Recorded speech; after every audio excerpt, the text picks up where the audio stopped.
ಬೆಳಕು ಕನ್ನಡ ಸುದ್ದಿವಾಹಿನಿ. ಇದು ಸತ್ಯ ಸುದ್ದಿಗಳ ಪೂರಣ. ಚಿಂತಾಮಣಿಯಿಂದ KS ನೂರುಲ್ಲ.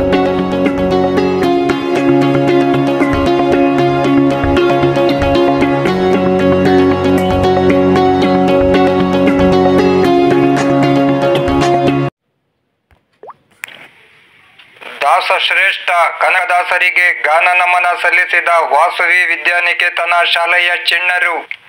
ಚಿಂತಾಮಣಿ ನಗರದ ಬಾಗೇಪಲ್ಲಿ ವೃತ್ತದಲ್ಲಿರುವ ವಿನಾಯಕ ದೇವಸ್ಥಾನದಲ್ಲಿ ಕನಕದಾಸರ ಜಯಂತಿಯ ಅಂಗವಾಗಿ ಏರ್ಪಡಿಸಲಾಗಿದ್ದ ಗಾಯನ ಕಾರ್ಯಕ್ರಮದಲ್ಲಿ ಪಾಲ್ಗೊಂಡಿದ್ದ ವಾಸವಿ ವಿದ್ಯಾನಿಕೇತನ್ ಶಾಲೆಯ ವಿದ್ಯಾರ್ಥಿಗಳು ದಾಸರ ಪದಗಳನ್ನು ಹಾಗೂ ಭಕ್ತಿಗೀತೆಗಳನ್ನು ಸುಶ್ರಾವ್ಯವಾಗಿ ಗಾಯನ ಮಾಡುವುದರ ಮೂಲಕ ದಾಸಶ್ರೇಷ್ಠ ಎನಿಸಿರುವ ಮಹಾನ್ ಮಾನವತಾವಾದಿ ಕನಕದಾಸರಿಗೆ ಗಾನ ನಮನ ಸಲ್ಲಿಸಿ ಪುನೀತರಾದರು. ಚಿಣ್ಣರ ಕಂಠ ಸಿರಿಯಿಂದ ಮೂಡಿ ಬಂದ ಭಕ್ತಿಯ ಲಹರಿಗೆ ಖ್ಯಾತ ಸಂಗೀತಕಾರರಾದ ರಾಮಾಂಜಿನಪ್ಪನವರು ಹಾರ್ಮೋನಿಯಂ, ಊಲವಾಡಿ ರಮೇಶ್ ರವರು ತಬಲಾ ನುಡಿಸುವುದರ ಮೂಲಕ ಸಂಗೀತ ಸಂಯೋಜನೆಗೊಳಿಸಿ ಹಿಂಪಾಗಿಸಿದರು. ಟಿ ನಾಗರಾಜರವರು ಕನಕದಾಸರ ಭಾವಚಿತ್ರಕ್ಕೆ ಪುಷ್ಪ ನಮನ ಸಲ್ಲಿಸಿ ಪೂಜಾ ಕಾರ್ಯ ನೆರವೇರಿಸಿದರು. ಈ ಸಂದರ್ಭದಲ್ಲಿ ಸಮಾಜ ಸೇವಕರು, ಶಿಕ್ಷಣ ಪ್ರೇಮಿಗಳು ಆದ ಮಾಡಿಕೆರೆ ಗ್ರಾಮದ ಅನಿಲ್ ಕುಮಾರ್ ಅವರನ್ನು ಹೃದಯ ಸ್ಪರ್ಶಿಯಾಗಿ ಸನ್ಮಾನಿಸಲಾಯಿತು. ಕವಯತ್ರಿ ಸ್ಮಿತವಾಣಿ ಸೀತಮ್ಮ, ವಾಸವಿ ಶಾಲೆಯ ಶಿಕ್ಷಕಿಯರು, ಇತರೆ ಭಕ್ತ ಜನರು ಉಪಸ್ಥಿತರಿದ್ದರು. ಗಾಯನ ಕಾರ್ಯಕ್ರಮದಲ್ಲಿ ಭಾಗವಹಿಸಿದ್ದ ಕುಮಾರಿ ಆಶ್ರಿತಾ, ಹರ್ಷಿತಾ, ಹೇಮಾಶ್ರೀ, ಪಲ್ಲವಿ, ಸಾಯಮೋಕ್ಷ, ಲೋಹಿತೇಶ್ವರಿ, ಯಶಸ್ವಿ ಮತ್ತಿತರರಿಗೆ ಬಹುಮಾನಗಳನ್ನು ನೀಡಿ ಪುರಸ್ಕರಿಸಲಾಯಿತು. ಕನ್ನಡ ಪರ ಹೋರಾಟಗಾರರಾದ ಆರ್ ನಾಗರಾಜ್ ಅಧ್ಯಕ್ಷತೆ ವಹಿಸಿದ್ದರು. ನಿವೃತ್ತ ಶಿಕ್ಷಕರಾದ JV ಜಗನ್ನಾಥ್ ಸ್ವಾಗತಿಸಿ ವಂದಿಸಿದರು. ಶಿಕ್ಷಕರಾದ ಆರ್ ಆನಂದ್ ಕಾರ್ಯಕ್ರಮ ನಿರೂಪಿಸಿದರು. ದೇವರ ಪ್ರಸಾದವನ್ನು ವಿತರಿಸಲಾಯಿತು. ಕನಕದಾಸರ ಜಯಂತಿ ಪ್ರಯುಕ್ತ ಗೀತಗಾಯನ ಕಾರ್ಯಕ್ರಮ ಶ್ರೀ ಗಣಪತಿ ದೇವಾಲಯ, ಬಾಗೇಪಲ್ಲಿ ವೃತ್ತ, ಚಿಂತಾಮಣಿ.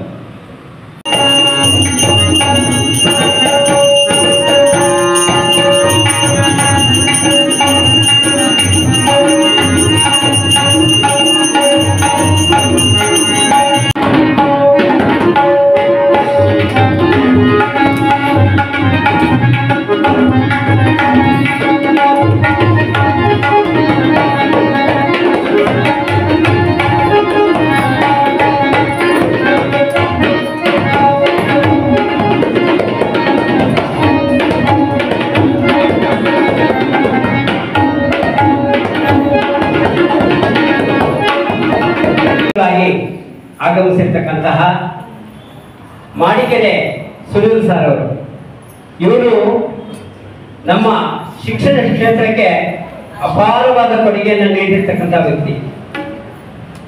ನಮ್ಮ ಗುರುಮಾನಹಳ್ಳಿ ಕ್ಲಸ್ಟರ್ನಲ್ಲಿ ಪ್ರತಿಯೊಂದು ಶಾಲೆಗೂ ಒಂದೊಂದು ಟೆಲಿವಿಷನ್ ಮತ್ತು ಒಂದು ಬೆಲ್ಲನ್ನು ಕೊಟ್ಟು ಅವರು ಒಂದು ಶಿಕ್ಷಣ ಕ್ಷೇತ್ರಕ್ಕೆ ಬಹಳಷ್ಟು ಪ್ರೋತ್ಸಾಹವನ್ನು ನೀಡಿದ್ದಾರೆ. ಒಂದು ಗಾಯನವನ್ನು ಏರ್ಪಡಿಸಿರ್ತಕ್ಕಂಥ ಜಗನ್ನಾಥ್ ಸರ್ ಅವರಿಗೆ ನಿಮ್ಮೆಲ್ಲರ ಪರವಾಗಿ ಸ್ವಾಭಿನಂದನೆಯನ್ನು ಸಲ್ಲಿಸ್ತೇನೆ. ಎಲ್ಲರಿಗೂ ಕನಕದಾಸ ಜಯಂತಿಯ ಶುಭಾಶಯಗಳು. ನಾವು ಶ್ರೀ ವಾಸವಿ ವಿದ್ಯಾನಿಕೇತನ್ ಶಾಲೆಯ ಗಾಯನ ತಂಡದವರು, ಚಿಂತಾಮಣಿ.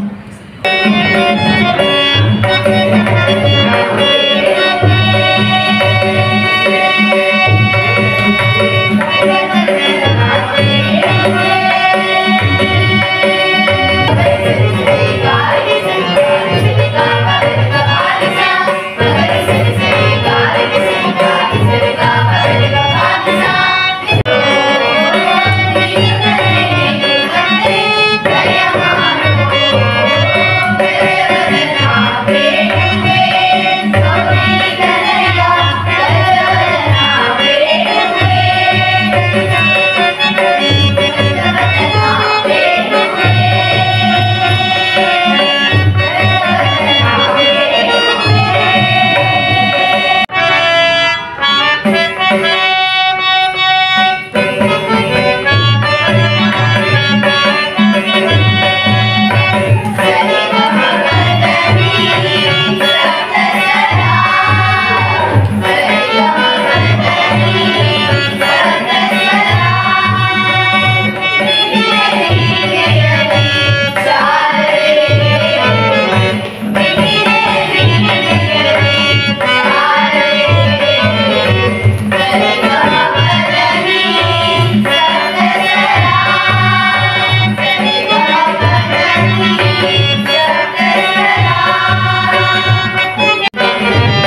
ದೇಶದಲ್ಲಿ ಹುಟ್ಟಿದ ಮೇಲೆ ಒಂದ್ಸಲ ಬೇರೆಯವ್ರಿಗೆ ಅನ್ಸುತ್ತೆ ಇಲ್ವೋ ಗೊತ್ತಿಲ್ಲ, ನನ್ಗೆ ಅನ್ಸುತ್ತೆ ನಾನು ಈ ದೇಶದಲ್ಲಿ ಹೋದ್ಮೇಲೆ ನಾನು ಈ ದೇಶಕ್ಕೆ ಏನಾದರೂ ಒಂಚೂರು ಮಾಡಬೇಕು, ಸಮಥಿಂಗ್ ಏನಾದರೂ ಅಚ್ಚೀಸ್ ಒಂದು ಸಣ್ಣ ಇದಾದರೂ ನನ್ನ ದೇಶಕ್ಕಾಗಿ ನಾನು ಏನಾದರೂ ಮಾಡಬೇಕು.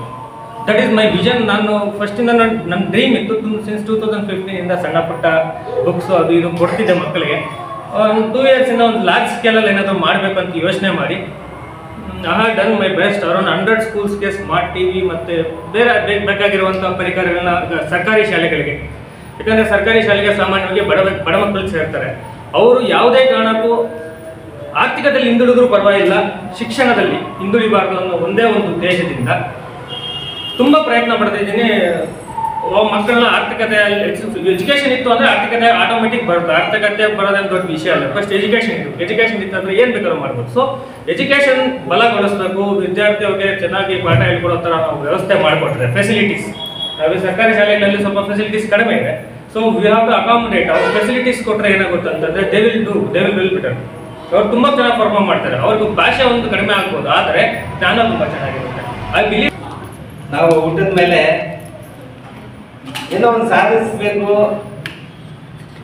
ಸಾಧಿಸಿ ಅಕ್ಕಪಕ್ಕದವರಿಗೆ, ನಮ್ಮ ಅಣ್ಣ ತಮ್ಮಂದಿರಾಗ್ಬೋದು, ನಮ್ಮ ಅಕ್ಕ ತಂಗಿರಾಗ್ಬೋದು, ನಮ್ಮ ಕುಟುಂಬ ಸದಸ್ಯರಿಗಾಗಲಿ, ಅವರಿಂದ ಮತ್ತೆ ಅಕ್ಕಪಕ್ಕದವ್ರಿಗೆ ನಮ್ಮ ಕೈಯಲ್ಲಾದ ಸಹಾಯ, ನನಗಾಗಿ ನಾನೇ ಬದುಕಬೇಕು ಅನ್ನೋದು ವಿಚಾರ ಅದು ಸ್ವಾರ್ಥವಾಗಿರ್ತದೆ. ಎಲ್ಲರಿಗಾಗಿ ಬದುಕಬೇಕು ಅನ್ನೋದು ಸ್ವಲ್ಪ ಕಷ್ಟ ಆಗ್ಬೋದು. ಕಷ್ಟ ಆದ್ರೂ ಸುಖ ಅದರಲ್ಲೇ ಸಿಗುತ್ತೆ, ಸುಖ ಸಂತೋಷ. ಜೊತೆಗೆ ನಮ್ಮ ಇವತ್ತು ನಾವು ಕನಕದಾಸರನ್ನ ನೆನೆಸ್ಕೊಳ್ತಾ ಇದ್ದೀವಿ ಅಂದರೆ ಅವರ ಸಾಧನೆ ತುಂಬ ಅಪಾರವಾಗಿರ್ತದೆ.